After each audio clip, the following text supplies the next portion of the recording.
On the night of February 27, 1933, around 9 p.m., pedestrians strolling by the Reichstag building in Berlin, home to Germany's parliament, were startled by the sound of glass shattering. Soon, flames erupted from the open window. Fire engines arrived, and firefighters spent hours trying to put out the fire in the nation's legislative building, a fire that would ultimately cause over $1 million in damage. This was clearly arson. But who would do such a thing? Well, maybe it was that guy? Because standing just outside the now smoldering building, as if waiting to be caught, was a young man, breathless and sweating, with firelighters in his possession. This man's name was Marinus van der Lubbe, and he was an unemployed Dutch construction worker and communist. As Adolf Hitler, newly appointed Chancellor of Germany, arrived on the scene that night, he announced, quote, "This is a God-given signal. If this fire, as I believe, is the work of the communists, then we must crush out this murderous pest with an iron fist," end quote. Van der Lubbe confessed to starting the fire in the Reichstag building and was sentenced to death. But was it really the work of a lone 24-year-old Dutch communist?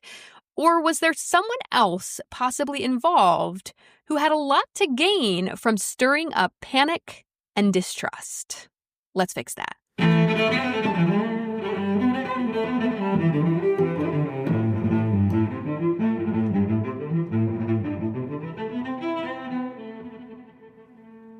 Hello, I'm LaFountaine, and you're listening to part 2 of a 2-part History Fix episode about Adolf Hitler.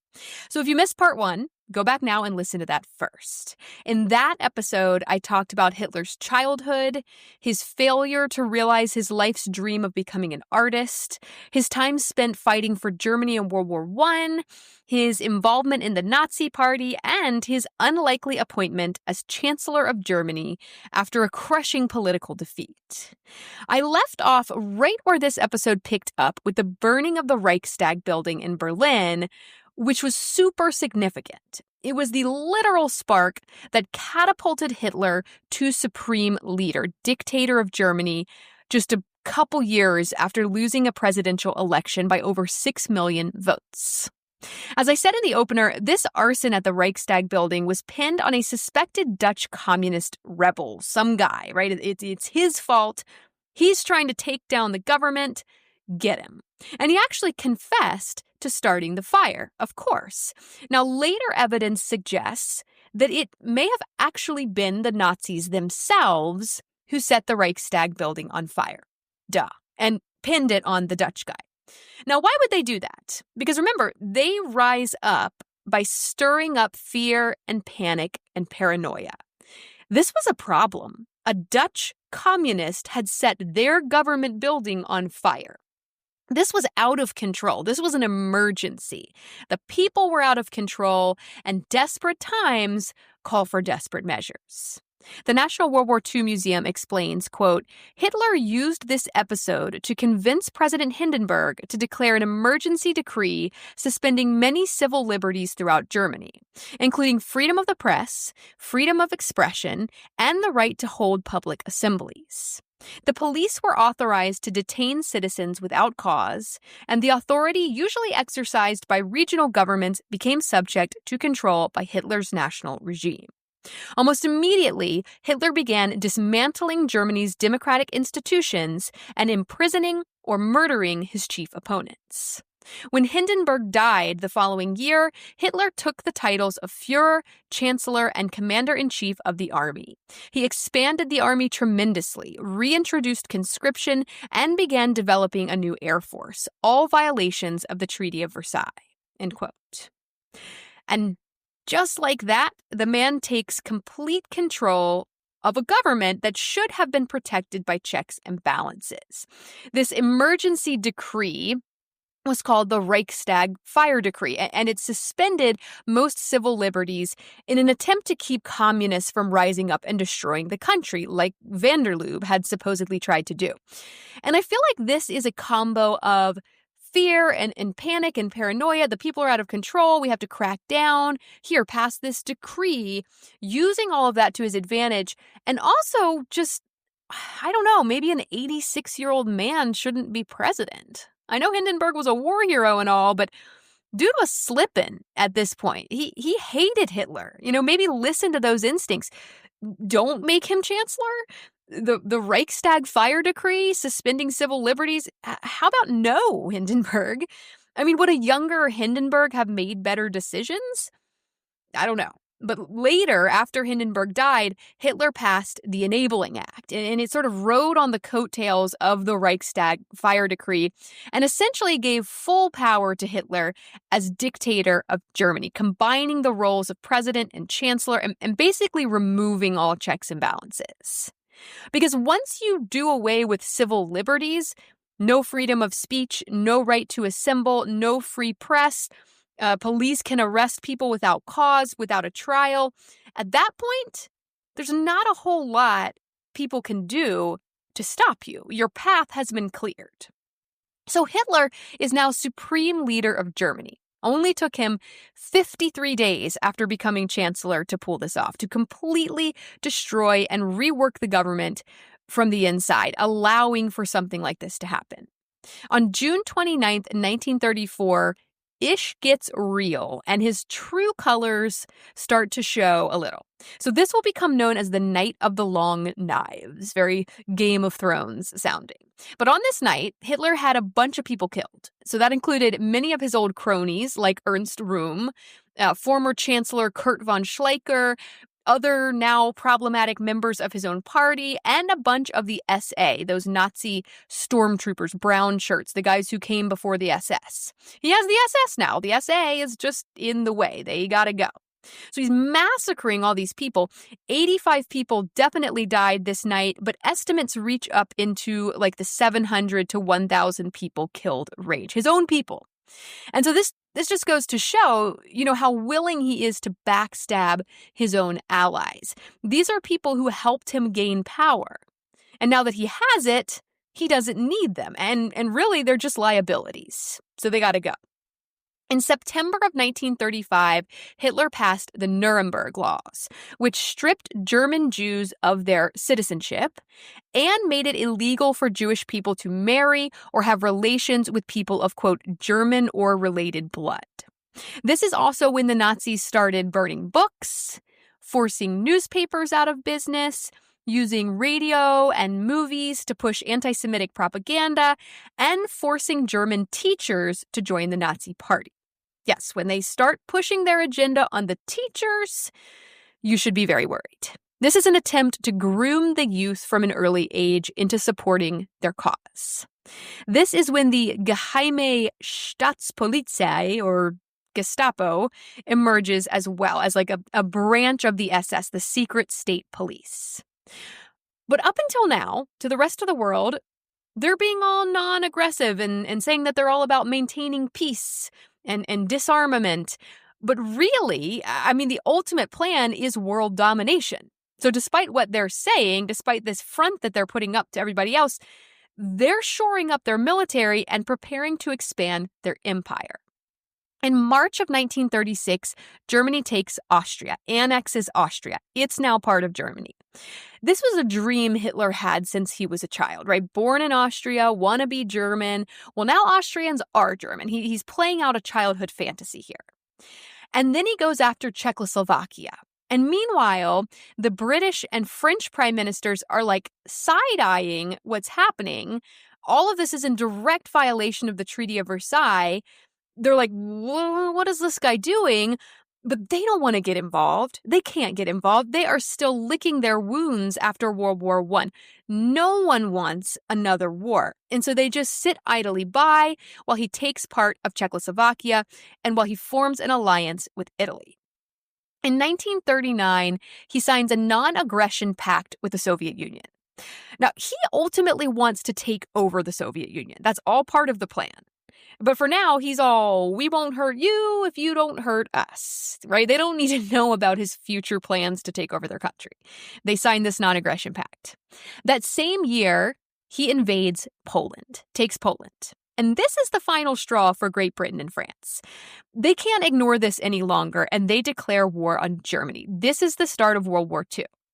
Over the next year, Hitler takes over Norway, Denmark, Holland, Belgium, and eventually France. And Great Britain is left as like this lone duck, right? Their allies have fallen. The Soviet Union is out for now. They signed that non-aggression pact. The U.S. is pretending to not know what's going on. No one wants a huge war like this. They just did this, except Hitler. He wants a huge war like this. Remember, he was all, mankind has grown great in eternal war. He's reliving his glory days. He loved World War I. He didn't want it to end. He's brought war back to Europe, and he is stoked. Sick freak. He's attacking Great Britain, dropping bombs on London, killing civilians. They are scrambling to do something with no allies. No one is helping them. And then Hitler invades the Soviet Union in June of 1941, despite their non-aggression pact. But remember, that was all part of the plan from the start. He was going to take over the Soviet Union and connect it to Germany with these new Autobahn highways he was building everywhere. That was the plan. And so now the Soviet Union joins Great Britain against Germany. They're not very well just going to let him take their country, right? So now they're in on it. They're in on the conflict. Later that year, December of 1941, Japan attacks Pearl Harbor.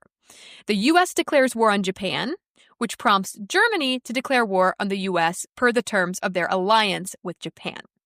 And you might be thinking, Japan? What? What does Japan have to do with anything? Great question.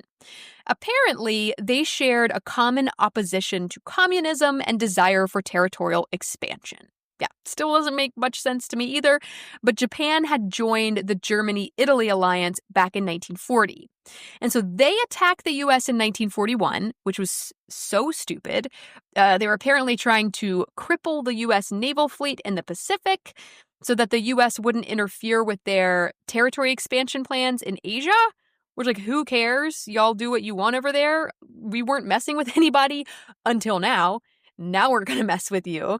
So now it's mostly Great Britain, the Soviet Union, and the United States against Germany, Italy, and Japan. And this war, for the most part, is all about territory expansion at this point. The Allied powers are trying to stop the Axis powers from taking over the world. But behind the scenes, there is a whole nother secret war going on. Behind the scenes, Hitler has reached his wit's end with this Jewish problem, what he perceives as a problem. Remember, he has blamed essentially everything wrong with Germany on Jewish people and communists, who he views as Jewish people. He passed laws stripping them of their citizenship, remember the Nuremberg laws, and forbidding them from mixing with non-Jewish Germans. He said at the time these laws were to, quote, achieve the legislative regulation of a problem which, if it breaks down again, will then have to be transferred by law to the National Socialist Party for final solution, end quote. Well, I suppose it's broken down again because out of the sight of the rest of the world, Hitler has enacted that final solution, which involved the extermination of Jewish people and other undesirables. It started back in 1933, very soon after Hitler was appointed chancellor. He got right to work. The first concentration camp, Dachau, opened that very same year, 1933. And at first, these concentration camps were just places to hold Jewish people and other targets of the Nazi regime, detainment centers, essentially. But this soon changed. History.com explains, quote, after war broke out, the Nazis shifted from expelling Jews from German-controlled territories to exterminating them. Einsatzgruppen, or mobile death squads, executed entire Jewish communities during the Soviet invasion, while the existing concentration camp network expanded to include death camps like Auschwitz-Birkenau in occupied Poland. In addition to forced labor and mass execution, certain Jews at Auschwitz were targeted as the subjects of horrific medical experiments carried out by eugenicist Josef Mengele, known as the Angel of Death. Mengelé's experiments focused on twins and exposed 3,000 child prisoners to disease, disfigurement, and torture under the guise of medical research. Though the Nazis also imprisoned and killed Catholics, homosexuals, political dissidents, Roma gypsies, and the disabled, above all, they targeted Jews, some 6 million of whom were killed in German-occupied Europe by war's end. End quote. It's unfathomable. It's honestly unfathomable. It's hard to think about, and it seems impossible that something like this could happen. How? How does this guy have so much power? How can he control so many people and make them do these truly horrific things? How can there be so many people complicit in this? We're talking about a lot of people here. A lot of people were involved in this, whether they were actively part of it or just letting it happen. Yes, Hitler was the mastermind. Yes, he made it all happen. He's ultimately to blame. But that's a lot of people doing his bidding and allowing his bidding to be done. Certainly, they knew this was wrong. Are they all just truly evil, terrible people? I mean, no, that's the scary truth. And if we put them in that box that only an evil person, an obviously evil person, would do something like that, we risk letting others slip right by us. People we don't perceive as evil who would actually be complicit in something like this. It's just not that black and white, good and evil. It's not like that. The U.S. Holocaust Memorial Museum explains, quote, motives ranged from pressures to conform and defer to authorities, to opportunism and greed, to hatred. In many places, the persecution of Jews occurred against a backdrop of centuries of anti-Semitism. In Germany, many individuals who were not zealous Nazis nonetheless participated in varying degrees in the persecution and murder of Jews and other victims. Following German occupation, countless people in other countries also cooperated in the persecution of Jews. Everywhere, there were witnesses on the sidelines who cheered on the active participants in persecution and violence. Most, however, remained silent. End quote. But in this case, as we know, not acting is acting. Remaining silent is as good as speaking. By this point, the anti-Semitism ran that deep, that brainwashing was serious. The Nazis had been working on this for over a decade by now, longer even, training the youth, pushing propaganda that said that Jewish people were the problem, and the only way to fix the problem was to eliminate the Jewish people.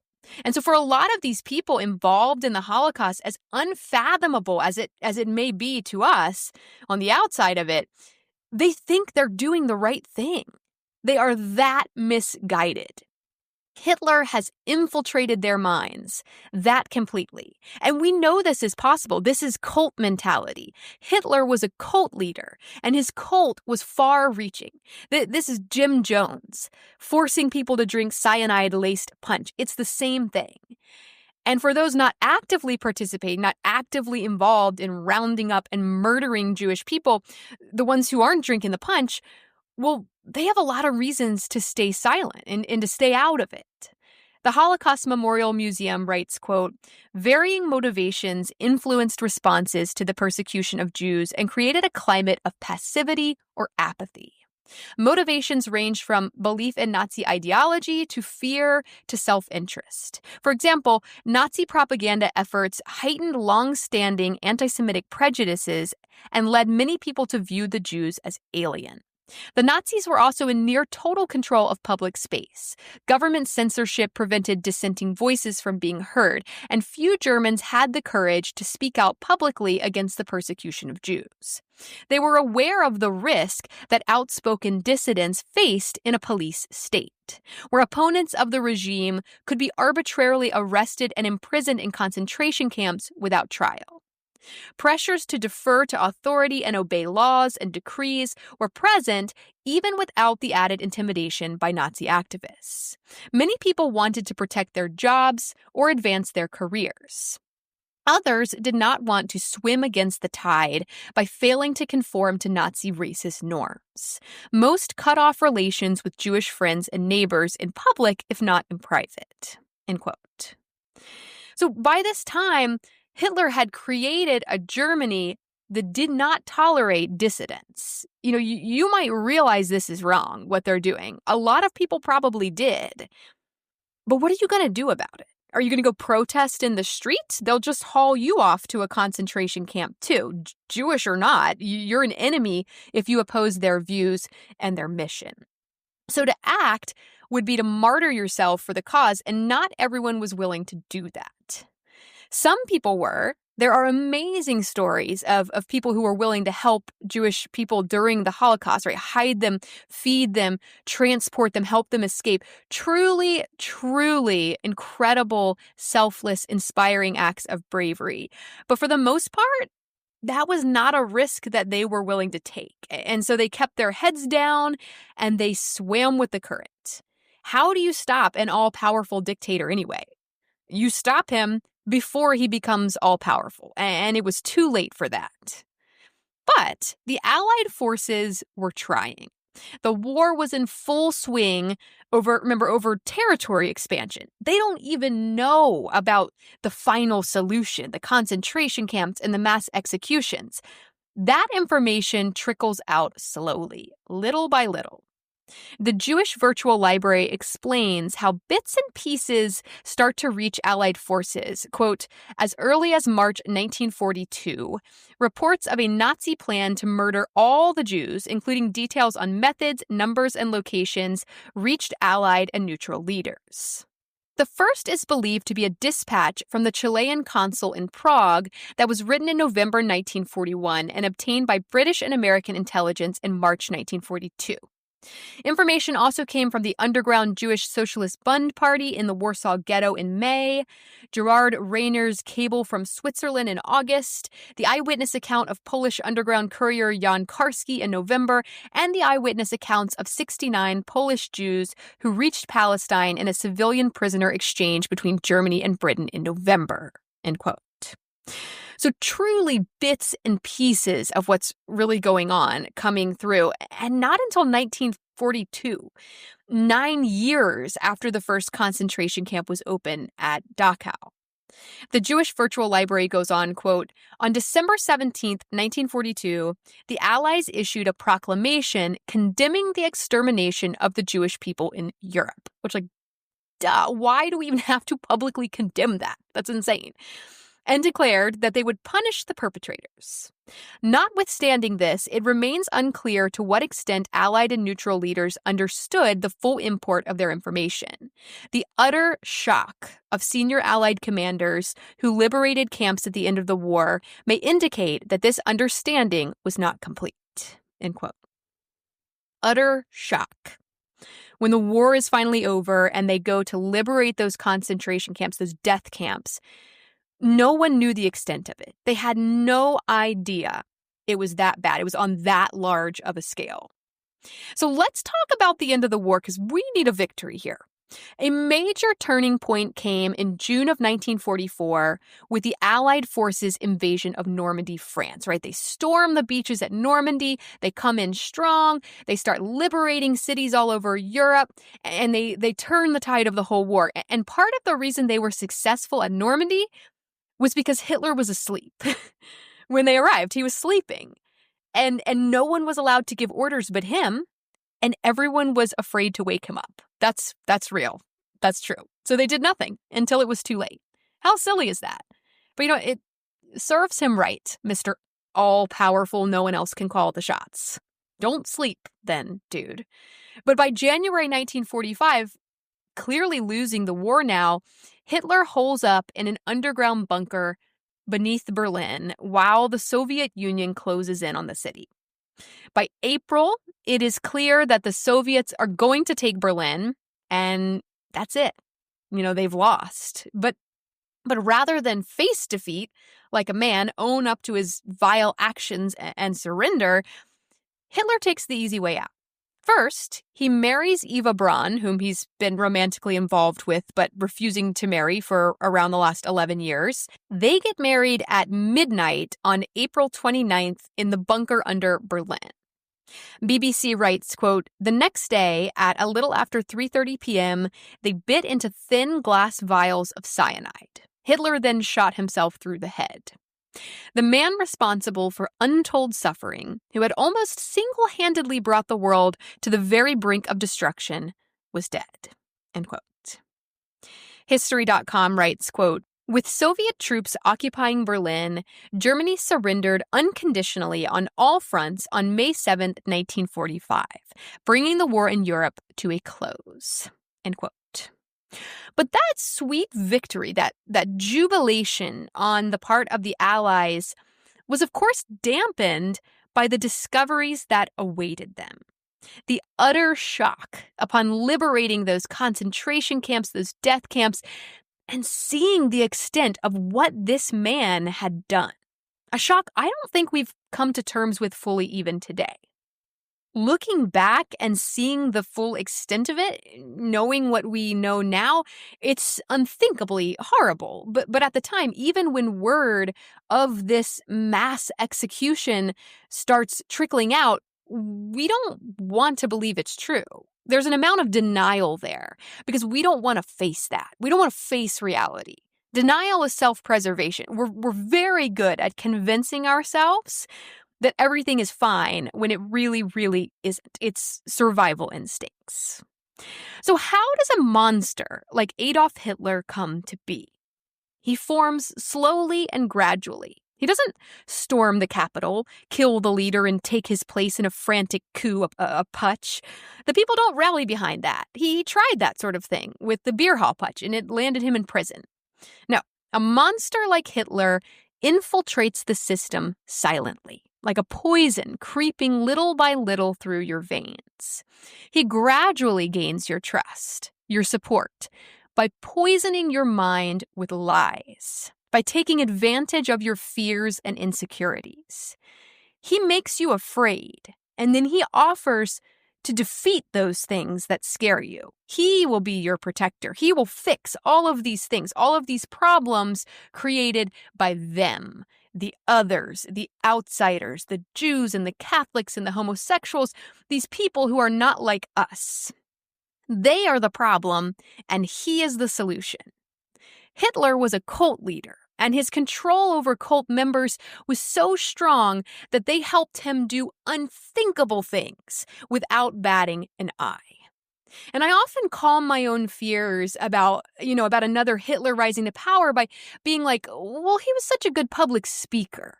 He was so charismatic, and he had these special, rare skills where he could just get people on board, and he was so well respected, and people just listened to him.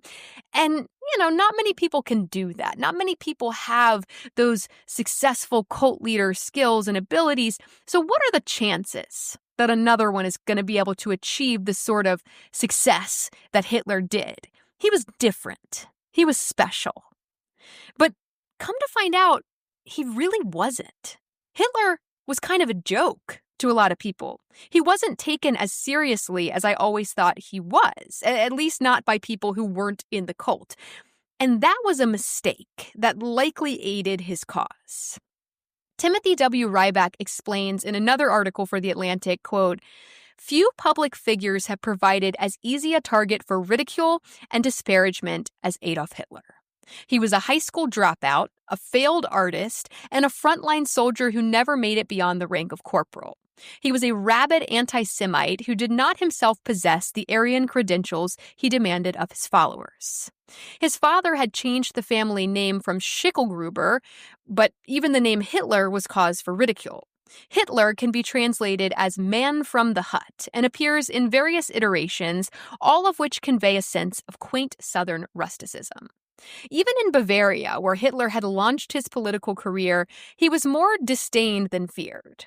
In March 1922, when Hitler was circulating on the right-wing fringe of Munich's beer hall political scene, Bavaria's state interior minister considered deporting him to his native Austria. only to be allegedly told by a Social Democratic colleague that the National Socialist leader was a, quote, comical figure who would soon be hurtled back into the insignificance from which he originally came, end quote. Man. It made me feel better thinking that he was always sort of viewed seriously. This makes him even sneakier. Like people didn't see it coming because he was kind of a joke and they didn't take him seriously. I guess that freaks me out because I kind of see that in American politics right now too, if I'm being honest. A handful of Americans actually interviewed Hitler during his rise to power, and they were not impressed by him at all. According to Ryback, he had an interview in 1931 with legendary American reporter Dorothy Thompson, who said afterwards of it, quote, "When I walked into Adolf Hitler's room, I was convinced that I was meeting the future dictator of Germany. In something like 50 seconds, I was quite sure he was not. It took just about that time to measure the startling insignificance of this man who has set the world agog," end quote. She also wrote, quote, "He is inconsequent and voluble, ill-poised, insecure. He is the very prototype of the little man," end quote. But Hitler wasn't stoked on this interview either, obviously. He actually banished Dorothy Thompson from Germany later when he gained control. New York Times correspondent Harold Callender also interviewed Hitler soon after Thompson, and he reported that he, quote, "rose from his chair, walked around the room, sat upon the table, but was never at rest, making nervous gestures, and all the time speaking with rhetorical fury, only occasionally checking his rapid flow of speech to make sure his words were carefully noted," end quote. He's a hot mess. They're describing a hot mess, not a cool, calm, collected, respectable future leader, and that makes him even scarier to me. So, do we need to be worried about another Hitler figure coming to power in the US or elsewhere? Yes and no. It's a delicate balance. We don't need to be so worried that we're paralyzed with fear and willing to turn to anyone who will fix it for us, right? Hitler himself used this sort of fear-mongering as his main weapon of control. His chief legal counsel, Hans Frank, said while on trial at Nuremberg after the war, quote, "The Führer was a man who was possible in Germany only at that very moment. He came at exactly this terrible transitory period when the monarchy had gone and the republic was not yet secure," end quote. Different time, different situation, perfect storm of circumstances. But at the same time, we do need to be on guard. Hitler's rise to power and subsequent atrocities were not something that the world saw coming. He was kind of a joke, a loser. Don't underestimate the power of seemingly inane people with political authority. Don't write them off, especially when they've managed to gather the support of the masses in an almost cult leader sort of way. Especially when they've stirred up fear and panic over the state of things, the economy, whatever, cast blame on others, and then offered to solve everyone's problems. Especially when they've tried to challenge election results that weren't in their favor. Especially when they've accepted support from wealthy oligarchs who hope to get something in return. Especially when, once in power, they immediately began dismantling the government to serve their own purposes. Especially when they've threatened civil liberties and tried to turn people against the others, the outsiders, who ruined everything to begin with, or so they say. Especially when they try to control education, to meddle in what children can and can't be taught. Even if they're otherwise kind of a joke, watch out for these things. I'm talking about Hitler here, by the way. These are all things Adolf Hitler did that helped him rise to power. If it's making you think of someone else, that's all you, not me. The real takeaway here is that democracy is not as foolproof as we like to believe. Joseph Goebbels, who was Hitler's right-hand man, even remarked, quote, "The big joke on democracy is that it gives its mortal enemies the means to its own destruction," end quote. But only, I might add, only if we stop paying attention. The best way to defeat a monster is to keep him from becoming one.